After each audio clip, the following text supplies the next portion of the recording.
On the line with us, Professor Richard Wolff, the economist, co-founder of democracyatwork.info, the author most recently of Understanding Marxism. rdwolff with 2fs.com is also his website. You can tweet him at Prof. Wolff. And Professor Wolff, welcome back to the program. Thank you, Tom. Glad to be here. So Boris Johnson just became Prime Minister of the UK.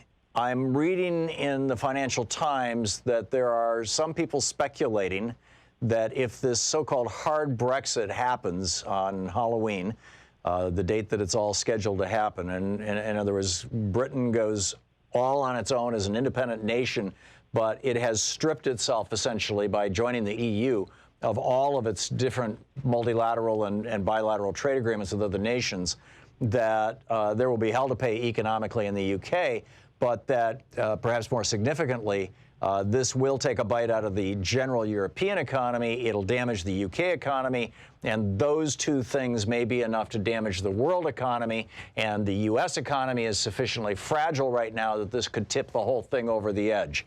What say you, sir? Well, I think you pretty well summarized the report released today by the International Monetary Fund that reaches exactly the same conclusion. That namely says, and I could not agree more, that you are playing with fire here. Boris Johnson is for England what Donald Trump was and is for the United States. He's made his career because the British working class has suffered significantly worse conditions since the collapse of 2008 than have Americans. The standard of living, the average standard of living of British workers is roughly 10% below what it was a decade ago today. Whoa. And the British people are suffering, they're angry, and they're bitter, much as are large swaths of the American working class. And Mr. Johnson used that situation to become a national politician, chiefly on two arguments that should strike everyone here in the United States as quite familiar. Number one, immigrants are a major source of our problem here in the UK. Those foreigners are coming here and misusing our social services, adding to our crime. Most of these things are factually false, but they are the ones that got him into power. The second argument is that foreigners, this time not immigrants, but rather foreigners, namely the European Union, are somehow victimizing Great Britain, rather in the way that Trump suggested that NAFTA victimized us, or that the Chinese are victimizing us, or that virtually everybody outside the United States is victimizing us, and he's the champion who's going to set it right. That's exactly what Boris Johnson is promising.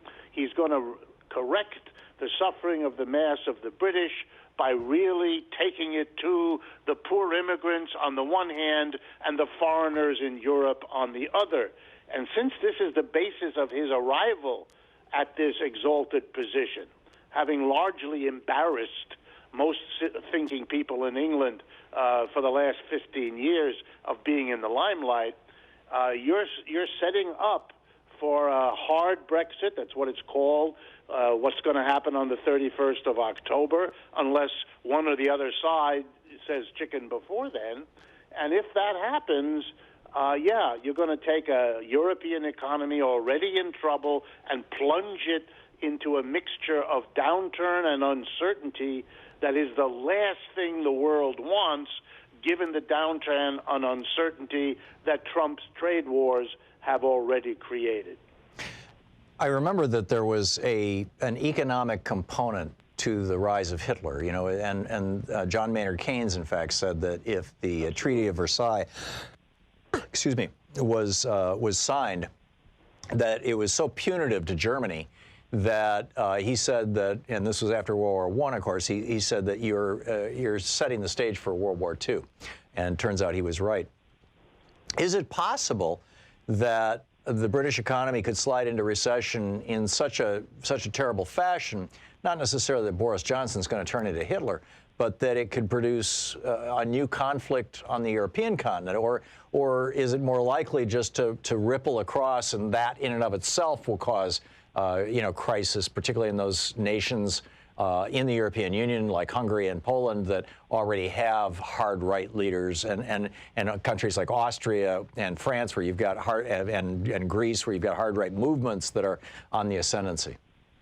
Well, I think you could have, you're going to see politicians on the right looking at Hungary or Poland or Italy and now at England and wondering, understandably, whether their time has come, whether a mixture of anti-foreignism, anti-immigration, nativisms of various kinds, religious, reactionary rediscovery of national churches and so on, that this is a road to political power.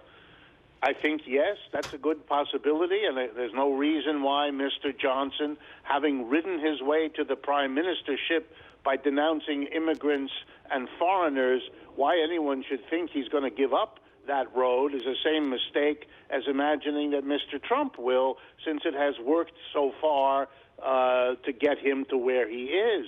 So, yes, I think since the economic prognosis is not good, that economic tensions and difficulties in Western Europe, North America, and Japan will continue to get worse, as they have been, and that covering them over with theaters of trade wars and anti-immigration outrages, that has been a way to get political power, and I would expect that they will continue to do that. There is, in England, however, a big difference.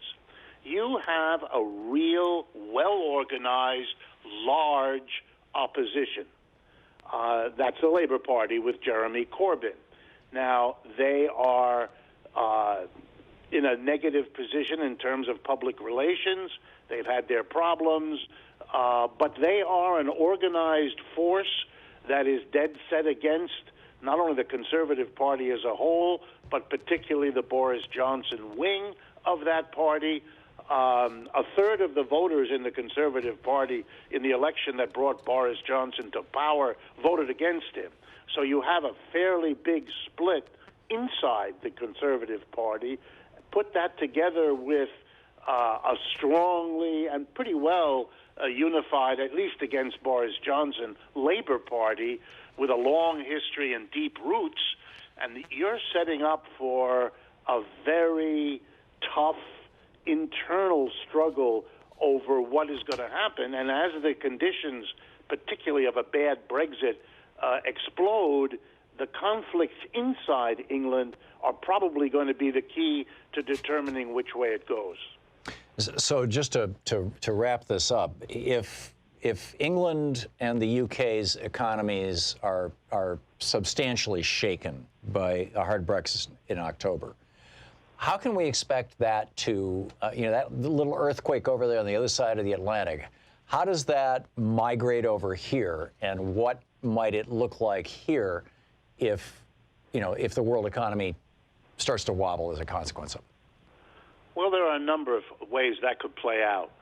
Number one, the European economy is in tough shape. They're going to follow the United States and try yet again with lowering interest rates to pump more money than they already have in to keep this boat with its holes afloat. How that plays out, whether that even works, is a big open question. Britain is a major player in the European economy even now, and if it really goes down, it'll take Europe probably with it. Europe has its own problems. The Italians are basically leaving the rest of Europe. They are the third largest economy. France has problems. The Germans are going through the end of the Merkel regime. They don't know exactly which way to go. Very bad timing, could really disorient. And people have to remember the overall European economy, EU, is larger as an economic unit than the United States. If they can't buy from the U.S., for example, as they have, if they cut back investing here as they turn to keep their own house in order, sort of the way the Chinese have cut back their investments in the United States, we're going to feel it right away. But here's another way it could play out. Boris Johnson is going to be tempted to join with Donald Trump in military adventures. You can see it already playing out with the tankers and Iran. You can see it happening elsewhere. If you add to this volatile mix the uncertainties of these trigger-happy leaders of two important military powers on what the Chinese and the others are going to do and what Mr. Macron in France is going to have to do to salvage anything for himself, and he's the weakest of all in terms of his domestic situation. I mean, I cannot remember a time when you have so many negative economic and political factors honing in on governments like America and Britain that are less stable, less in charge, less on top of what's going on than the ones we have now.